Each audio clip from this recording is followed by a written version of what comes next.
میں سے کتنے لوگ تجارت کرتے ہیں، بزنس؟ ماشاءاللہ ماشاءاللہ۔ میں آپ کو ایک نصیحت کر کے جانا چاہتا ہوں، اگر آپ اس پہ عمل کریں تو انشاءاللہ آپ کے بہت کام آئے گی۔ توجہ سے سنیے گا۔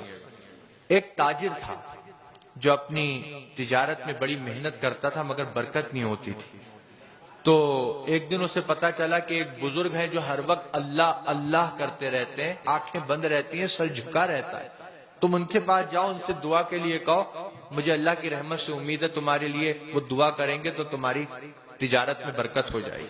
وہ گیا اور جا کر دیکھا تو وہ بزرگ سر جھکا ہوا ہے، آنکھیں بند ہیں، اللہ اللہ اللہ ذکر میں مصروف ہیں۔ کہنے لگا حضور میں اپنی تجارت میں بڑی محنت کرتا ہوں، ایڑی چوٹی کا زور لگا دیا ہے مگر برکت نہیں ہو رہی۔ تو وہ بزرگ انہوں نے سر اوپر اٹھایا، آنکھیں کھولیں اور ایک جملہ فرمایا پورا تولا کرو۔ کیا فرمایا؟ پورا تولا کر۔ اب وہ سمجھ گیا کہ یہ کوئی اللہ کے مقبول بندے ہیں، کیونکہ میں نے نہیں بتایا تھا کہ میں پورا نہیں تولتا، خود ہی سمجھ گیا، وہ خود ہی کہہ دیا۔ اس کے دل پہ اس نصیحت نے اثر کیا، اس نے طے کر لیا کچھ ہو جائے اب سے پورا ہی تولوں گا۔ آیا اور اپنی تجارت میں لگ گیا۔ کوئی مال لینے آتا تو کہتا لو بھائی تم خود ہی تول لو، تھوڑا سا کوئی زیادہ لیتا تو منع نہیں کرتا۔ اتنی شہرت ہوئی اس کی اس بات کی کہ لوگ 20 دکانیں چھوڑ کر اس کے پاس خریدنے آنے لگے۔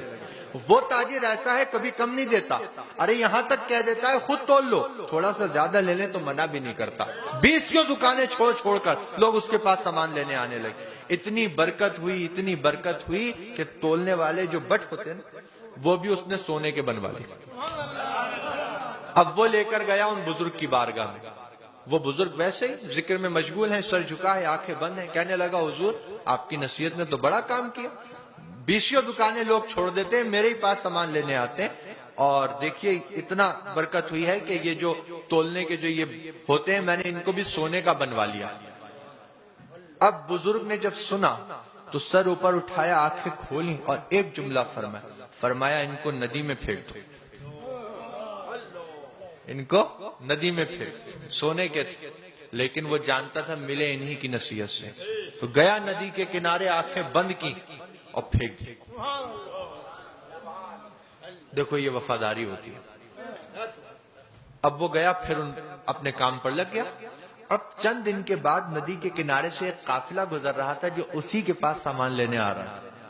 ان کے پیروں میں کچھ آیا تو دیکھا اٹھا کے تو وہی سونے کے بڑے، تو کہنے لگے کہ اس علاقے میں تو یہ سرمایہ اسی کے پاس ہے جس سے ہم سامان لیتے ہیں، یہاں کیسے آ گیا؟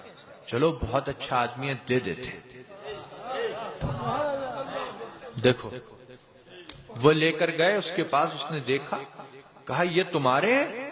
کہا میرے، تمہیں کہاں ملے؟ کہا ندی کے کنارے پر۔ کیسے پہنچے؟ کہا وہ بعد میں بتاؤں گا، پہلے مجھے دو، مجھے ذرا جانا ہے۔